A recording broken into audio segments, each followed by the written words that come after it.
His family had a farm, and his dad worked on the farm with his mother.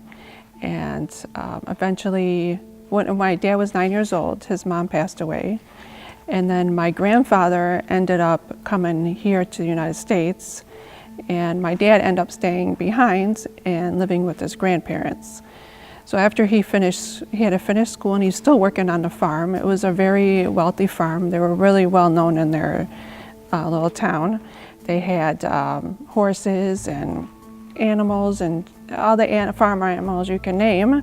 And my dad had show horses, and they had a little brick house with, my mom used to tell me it was a clay floor that they had to water it because it gets really dusty. My dad met my mother in 1960, and my mom was 17 at the time, and my dad was 19. And he had to go to the Army, which was mandatory for him to go to the Army.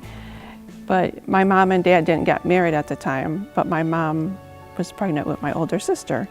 So my dad went to the Army, and my mom had my sister, and my mom stayed behind, and she was manning the farm and taking care, and they had my sister.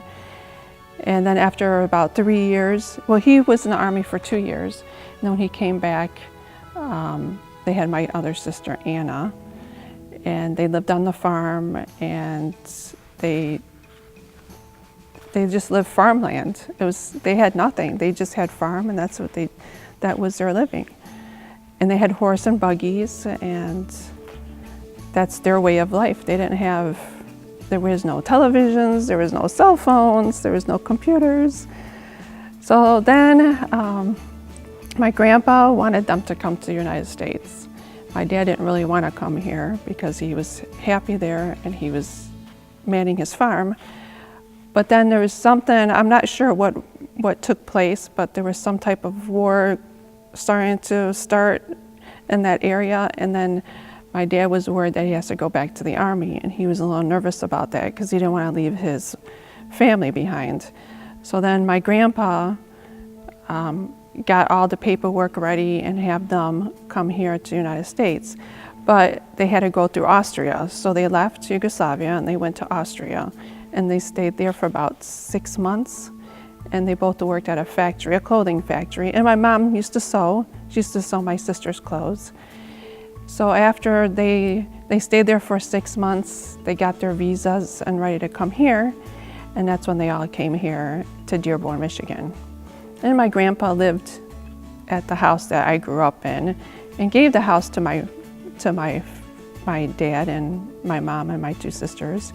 And the stories I heard from my parents, I was just in shock of all they come here and there's cars and there's stores, and my mom doesn't have to make any more clothes, and they can just go to the store and buy everything. And back then they couldn't do that. And we lived in Dearborn. I was raised in Dearborn, and all 3 of our sisters, we went to Fortson, all 3 of us. And it was very happy, healthy family. My dad was very much into work ethic, and he was a very, very hard worker. He worked at a meat company for a while, and he couldn't do that anymore because it got too physical for him. And then he ended up coming to Dearborn Public Schools, and he was a custodian here. And he retired from here, from Dearborn Schools, and he loved it. He thought the schools were great, everything. Everybody knew my dad. When you mentioned SEMA, they're like, oh, we know who SEMA is. So he was just families, they all have their ups and downs, and they're not perfect. But I think I had a great childhood. I had a great family,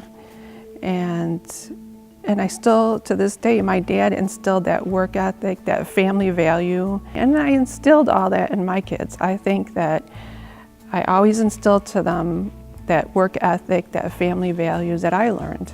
I just really wanted to tell a story about my dad because my dad was just a great guy, and he's greatly missed, both of my parents.